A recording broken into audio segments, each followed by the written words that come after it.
अस्सलाम वालेकुम नाजरीन, मैं हूं शहरियार और मेरे साथ मौजूद हैं मुजाहिद जाफरी साहब। ईद स्पेशल प्रोग्राम है, पूरी कौम को हमारी जानिब से ईद की खुशियां बहुत बहुत मुबारक। नाजरीन, ये एक ऐसी ईद है जो जहां खुशियां बांटती है वहां में एसार कुर्बानी का दर्स देती है।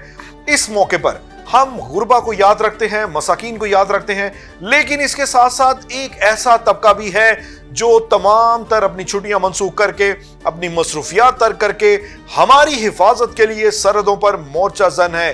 जी हां, पाक फौज, हमारी सिक्योरिटी फोर्सेस, हमारी पुलिस, हमारी लॉ इन्फोर्समेंट एजेंसीज, ये सब के सब ईद पर भी मुतहरिक होती हैं, छुट्टियां इनकी बंद होती हैं और ये फ्रंट लाइन पर कौम की हिफाजत, कौम की खिदमत पर मामूर होती हैं। हमारा आज का ईद स्पेशल प्रोग्राम इन्हीं फोर्सेस को खराज तहसीन पेश करने के लिए है, बिलखसूस पाक फौज, जो मशरकी बॉर्डर हो या मगरबी बॉर्डर हो। हवा वक्त ईद के दिनों में मोर्चाजन होते हुए हमारी कौम, हमारी सल्तनत है, हमारी जो जमीन है, हमारी जो धरती है, इसकी हिफाजत में लगी होती है। जाफरी साहब, ईद मुबारक। सर खैर मुबारक। नमाज नमूज पढ़ के मैं सीधा ही प्रोग्राम कर लिए, ज्यादा बेहतर है। आर्डर लाना सर? नहीं जाफरी साहब, देखें, एक ऐसा मौका है जो मेरे ज़हन में ये टॉपिक बड़ी दिनों से गर्दिश कर रहा था। वो ये था कि पाक फौज एक ऐसी मुनज़्ज़म फौज, एक ऐसी प्रोफेशनल फौज है जिसको पूरी दुनिया ने देख लिया, पूरी दुनिया ने समझ लिया। लेकिन आज ईद के रोज भी आप देखें कि हम आराम से बैठे हैं, आराम से, हिफाजत से। हमें पता है कि कोई भी हमला होगा, कोई भी जारियत होगी, पाक फौज सीसा पलाई हुई दीवार बन जाएगी। तो सरहदों के मुहावजों से बात शुरू करेंगे कि इस जज्बे को आप किस नजर से देखते हैं? सर, सबसे पहले तो उस जात का एहसान है जिसने शहादत में जो है जिंदगी रखी हुई है। तो इसी फलसफे पे हमारी फौज, चूंकि हम एक मुस्लिम कंट्री हैं, हमारा कॉन्सेप्ट ही इसी तरह है, तो हमारी जो फौज है वो हमारी जो कौम के लिए कुर्बानी देने के लिए सबसे पेश हमेशा, आज नहीं, नॉट अभी जो मार्का हक हुआ है या अभी जो सिक्योरिटी फोर्सेस पर हमले हो रहे हैं, आपके सामने फेस कर रही है हमारी फौज हर तरह का हमला, तो वो सबसे पेश रहे हैं। इसका मतलब है हमारी फ्रंट लाइन जो है वो अंडर अटैक है, और फ्रंट लाइन अंडर अटैक रहते हुए उसने हमें कितना सिक्योर रखा हुआ है, शायद उसका एहसास हम घूमते फिरते नहीं कर सकते। रिसेंटली मैंने विजिट किया है, मैं बॉर्डर लाइंस तक, ये पीछे मैं गायब था, आपको पता है कुछ दिन, तो मैं काफ़ी विजिट करके आया हूँ कोई 2-4 ऐसी जगहों पर कि जहाँ मुझे थोड़ी नो हाउ मिले कि चल क्या रहा है। तो वहाँ ना सिर्फ फौज बल्कि हमारी जो इंटेलिजेंस एजेंसीज हैं उनकी बड़ी लेवल की कुर्बानियाँ हैं जो अपेरेंटली वैसे सामने नहीं आती, जुड़ी वो भी हमारी फौज से हुई हैं। तो हमें ऐसे मौके पर जो हमारी ना सिर्फ हिफाजत करते हैं, हमारी सरहदों की हिफाजत करते हैं, हमारे आइन, हमारे दस्तूर, हमारा कॉन्सेप्ट है, हमारा नज़रिया है इस्लाम का, उसकी हिफाजत करते हैं, तो उनकी कदर करनी चाहिए। जाफरी साहब, आप ये चीज़ देखें कि जिस तरह हर शहीद की एक फैमिली है, आप ये देखें कि उस शहीद को इस रुतबे तक पहुंचाने के लिए पूरी फैमिली का रोल होता है। मिसाल के तौर पे अगर एक जवान, उसको पता है कि ईद पे उसकी ड्यूटी लगनी है वजीरिस्तान, साउथ वजीरिस्तान या नॉर्थ वजीरिस्तान या बॉर्डर एरिया पे, चमन बॉर्डर, किसी भी रीजन में जब उसकी ड्यूटी लगनी है तो उसको ये मालूम है कि मैंने घर से जाना है, दुआएं लेके जानी है, माँ बाप की दुआएं लेके जानी है, बच्चों की दुआएं लेके जानी है, मैंने ये चीज़ें लेकर अपने साथ एक असासे के तौर पर उस बॉर्डर रीजन पर जाके ड्यूटी करनी है। मैं ये समझता हूँ, मेरा ये नुक्ता नज़र है कि उस शहीद को या उस सपूत को बाकायदा तौर पे निडर और बहादुर बनाने के लिए उसकी फैमिली का बहुत बड़ा किरदार होता है। सर बिल्कुल, फैमिली के बगैर तो कुछ भी पॉसिबल नहीं होता। लेकिन ये देखिए, सिर्फ ये बॉर्डर्स नहीं है, जो कारगिल पे बैठे हैं वहाँ भी एक, आपको पता है, बड़ी खौफनाक जंग लड़ी पाकिस्तान ने। हाँ जी, कारगिल जहाँ भी है, सिर्फ ये 2-3 जगह नहीं है जहाँ पाकिस्तान आज से नहीं, पिछले 20 साल से दहशतगर्दी के हिसाब से अंडर अटैक है। वो भी एक वॉर की किस्म है, उसको गोरिल्ला वॉर कह लें आप। तो पाकिस्तान उसको फेस करता आ रहा है, पाकिस्तान उसको सुलझाता आ रहा है। अब ना कॉर्नर हो गई हैं चीज़ें, तो जब आप किसी चीज़ को पीछे धकेल देते हैं तो वो कुछ ना कुछ रिएक्शन फेस करने पड़ते हैं, जो भी फेस करने पड़ रहे हैं। लेकिन हमारी जैसी फौज है, जैसी उसकी कैपेसिटी है, प्रोफेशनल कैपेबिलिटी है, ये अब ज्यादा देर का किस्सा नहीं रह गया, ये किस्सा पारी ना हो जाए। सर आप ये देखें कि जिस तरह अभी मेरी बात हो रही थी एक दो रोज पहले, ईद से चंद रोज पहले, एक ऐसे ही ऑफिसर से, तो उसकी ड्यूटी थी यहाँ पे आपके चमन रीजन पर। बेसिकली वो एजेंसीज के थे, बड़े अच्छे प्रोफाइल के थे, तो उनसे मेरी बात हो रही थी, बामी दिलचस्पी के मूड पर बात हो रही थी। मैं उनसे कुछ खबर डिग आउट, क्योंकि हमारा सहाफ़ियों का एक ही काम होता है कि बात से बात निकालते हुए हम किसी तरह कहते हमें कोई क्लू मिल जाए, कोई स्टोरी मिल जाए। तो हम स्टोरी के तनाजुर में मैं उससे बात कर रहा था, उन्होंने ये बोला कि पाकिस्तानी फोर्सेस ने, एजेंसीज ने जो हमारा ये अफगान बॉर्डर है इसको तकरीबन मुकम्मल सिक्योर कर दिया है। ये बहुत बड़ी खबर है सर कि देखिए एक वक्त था कि आपने देखा होगा कि दरअंदाज घुसते चले आते थे, इतने बड़े टोलियों की सूरत में ये लोग यहाँ पे आते थे। तो ये बड़ी बड़ी अहम पेशरफ्त है कि पाकिस्तान का जो वेस्टर्न बॉर्डर है वो अब किसी हद तक सिक्योर हो रहा है। सर ऐसा सिक्योर हो गया कि मैं आपको अर्ज कर रहा हूँ, मैंने कहा कि मैं कुछ जगहों पर गया था, पहले ना लोकल्स बगैर तलाशी के आते जाते थे। सही है। ਹੁਣ ਤੁਸੀਂ ਉੱਥੋਂ ਕੋਈ चीज नहीं ले आ सकते सर, इतनी स्ट्रिक्ट किस्म की चेकिंग जो इधर से है, उसके पीछे बॉर्डर की चेकिंग है, वहाँ भी बहुत सख्ती कर दी और बड़ा ठीक काम बीएलए का की कर रहे हैं दसो सर। अब बीएलए है, फाइनेंस होती है, आपको पता है रॉ फाइनेंस करती है। अब उनके ना काफी जो है वो ताने बाने खराब हो चुके हैं। पहले थ्रू ईरान वो ऑपरेट करते थे, ईरान के इंडिया से ताल्लुकात अच्छे थे, इंडिया चकमा दे रहा था, तो अब वो रास्ता तो हो गया बंद। अब डायरेक्ट है, डायरेक्ट वो जितनी देर फाइनेंसेस पुट करते हैं, आपने देखा अब ये ट्रेन वाला हादसा हुआ है, आपको पता ही है, ट्रेन वाला दहशतगर्द हमला, होलनाक दहशतगर्दी थी, ये खतरनाक किस्म के ये। तो अब वो इस किस्म के प्लान कर रहे हैं जो सॉफ्ट टारगेट्स हों, जिन पे उन्हें ज्यादा मुश्किल कोई डिफेंस की ना करना पड़े, किसी सिक्योरिटी फोर्स से ना लड़ना पड़े, खौफ ज्यादा पहले पब्लिक हिट हो जाए, या जो जो उनका टारगेट आप समझ रहे हैं कि सॉफ्ट टारगेट देख रहे हैं वो, क्योंकि उनके पास फाइनेंस भी कम हो चुका है, उनके पास फाइटिंग कैपेसिटी भी नहीं रही है, इसका मतलब है सिंपल इज दैट। तो ये कॉर्नर हो रहे हैं, ज्यादा देर ये काम अब नहीं चल सकता, क्योंकि पाकिस्तान का जो किरदार है ना दुनिया में, वो अब जियो प्रोफाइल पाकिस्तान की इंडिया पहले से तो बहुत मजबूत है, इंडिया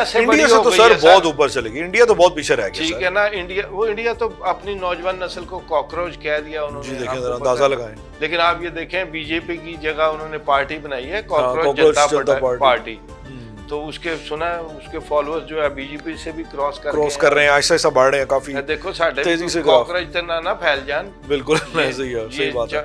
तो ये उनके मुल्क का हाल देखें कि क्या हो रहा है, वो एक बुरी नॉन प्रोफेशनल और माजरत के साथ घटिया फौज की वजह से उनके साथ ये हो रहा है। सर वो तो है ही है जाफरी साहब, लेकिन इसके साथ साथ हिंदुत्व जो कल्चर है, जो इंतहा पसंदी रची बसी है भारत के।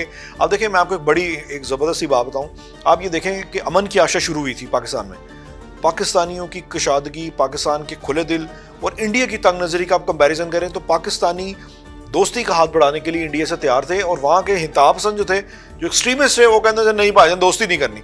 तो ये एक खून में एक चीज़ शामिल है कि जेनरस होना और इंसानियत और इसके साथ साथ खलूस दिखाना पाकिस्तानियों का शेवा, जबकि भारत में ये उनके मजहब से हटकर उनकी जीन्स में मुझे ये लगता है कि ये कितनी नफरत बढ़ गई है, वो बाज ही नहीं आते। उसकी दुकानदारी पाकिस्तान की नफरत पर बिकती है, वो सारा जो दुकानदारी उनका मीडिया चलाता है, वो एंटी पाकिस्तान सारी, जो वहाँ पाकिस्तान की के बारे में सही बात कर देगा ना, उसको वो कहेंगे कि इसको पाकिस्तान भेज दो। देखें जरा, अब मतलब आपको याद होगा ये जो फनकार थे इंडिया के, जो खान जिसको बोलते थे, वो जड़ा पाकिस्तान ने हिमाचल बोले कहते उन्हें भेज दो थे। सर आपको पता है इंडिया वेस्ट बंगाल में जो कुर्बानी करना चाहते थे, उन्होंने मौलाना हजरात ने वहाँ फतवा दे दिया कि गाय की कुर्बानी ना करें, तो लाखों गाय लेकर हिंदू जो है वो मुजाहरा करने आ गए, हमारी गाय नहीं बिक रही, हमने यही साल तक मुनाफिकत की इंतहा है। सर आप उन्होंने फिर इतना कि सीएम को उनके कहना पड़ा कि जी आप घर के अंदर ज़िबा कर लें, लेकिन अभी मौलाना हजरात ने वहाँ फतवा नहीं उठाया, उन्होंने कहा जी आप नया सर मसला पड़ जाएगा ना, वो क्या वो कहते हैं ना कि डॉज देने में तो ये लोग माहिर हैं सर, लेकिन धोखा देंगे ये तो बकायदा। लेकिन ये नफरत की सियासत है उनकी, वो बिल्कुल एक स्टेट। लेकिन इसमें आप ये देखें कि इन तमाम हालात में अगर हम बात करें एक कलेक्टिव अप्रोच की, तो पाक फौज की, पाकिस्तान की हुकूमत की जो पॉलिसी है वो बहुत ही फातिहाना तो है लेकिन दानिशमंदाना भी है। सर आप दानिशमंदाना वाली बात सुन ले, देखें जो सालिसी पाकिस्तान कर रहा है, जब पाकिस्तान ने ये सालिसी शुरू की थी ईरान अमेरिका के बिटवीन जी, तो एक स्टेज पे लगा कि पाकिस्तान जो है वो जब स्टार्ट की कि पाकिस्तान ने ये झंडे गाड़ दिए, इंडिया इधर उधर बड़ी चीखें मारी, उन्होंने कुछ उल्टे सीधे लफ्ज भी बोले पाकिस्तान के लिए, बाद में उन्हें मुंह की खानी पड़ी। तो पाकिस्तान का ना फिर उसके बाद एक सीन आया कि वो खत्म हो गए, सब ने कहा जी नाकाम हो गए, फलां हो गए, एफर्ट नहीं छोड़ी, दानिशमंदी से लगे रहे। कहीं जो है, मैंने आपको एक प्रोग्राम में कहा था कि जो चूंटी बार बार दीवार चढ़ती है ना वही चढ़ जाती है, ट्राई अगेन, कहानी पड़ी हुई है। तो इन्होंने ट्राई अगेन जारी रखा है, दोनों कॉर्नर्स पे हैमरिंग जारी रखी है, जहां जरूरत पड़ी है खुद जाके अपना पॉइंट ऑफ व्यू पेश किया है, दूसरे का लिया है, फिर जहां जरूरत पड़ी है मोहसिन नकवी साहब को भेज दिया है, यानी right man for the right job का काम करते रहे। मुझे ये बताएं कि सालिसी करना अमेरिका और ईरान की जंग के दरमियान आम बात है? ताड़ी मेरी लड़ाई है? नहीं सर, ताड़ी मेरी लड़ाई है कि इंस्पेक्टर पावांगे तो सुलह हो जाएगी, बिल्कुल पुलिस सुलह करा देती है ना। यस, तो सर ये पुलिस भी नहीं किरदार अदा कर सकती ना। आप देखें सर, आप देखें पिछली जंग में जब ईरान ने इसराइल पे शदीद बमबारी की, मिसाइल चला दिए, तशक्कुर पाकिस्तान के नारे बुलंद हुए थे, तो ताड़ा की ख्याल है कि उन्हें सिर्फ सफारती बयान दिए भाई देता सी। सर पाकिस्तान ने भी ईरान का बड़ा साथ दिया है और दोनों मुल्कों का इंटरेस्ट है, और पाकिस्तान ने पिछली जंग में जो इसराइल की ठुकाई के लिए जो मदद की थी, ये ईरानी कौम पाकिस्तान को मोहसिन समझती है। यही वजह कि ईरान ने ये बड़ा कैटेगोरिकली कह दिया था कि हम पाकिस्तान की सालिसी पे कंफर्टेबल है, सानू कोई और सालिसी नहीं चाहिए। तो ये बड़ी इट्स मीन अ लॉट कि उन्होंने फौरी तौर पे पाकिस्तान इस्लामाबाद आने का फैसला किया, तवील मुशावरत हुई, तशवीश जो थी वो उन्होंने अपने पीछे बलाई ताक रख दी। इतनी बड़ी मीडिएशन दानिशमंदी के बगैर हो सकती है? नहीं हो नहीं सकती। तो इसका मतलब क्रेडिट दो सिर्फ पाक फौज नू। सर हाफिज साहब ने दे दो क्रेडिट। सर नहीं, हाफिज साहब अकेले नहीं है इसमें, हमारे प्राइम मिनिस्टर का तो कलीदी रोल है। लेकिन मैं आपको कह रहा हूँ, जब देखें ये मिलके दानिशमंदी के लिए टीम वर्क की जरूरत होती है।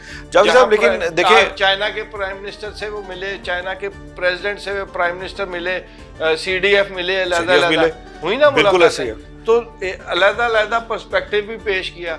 शहबाज शरीफ साहब ने वो चाइना के मजेदार गल लगी, उनसे शहबाज शरीफ साहब ने सुनाई अपना आइडिया, शौक है और बिल्कुल वो बंदे घेर के बैठ जाते हैं और उधर मुदासरा गेम चलना है काम। तो मियां साहब ने उन्होंने अपना आइडिया पेश किया। ओके, मियां साहब ने अली 50% आइडिया, मैं जेन्युइन बात सुना रहा हूँ इसी दौरे की। जी जी, मियां साहब ने अभी 50% आइडिया उसने सुनाया, उन्होंने कहा ओके डन।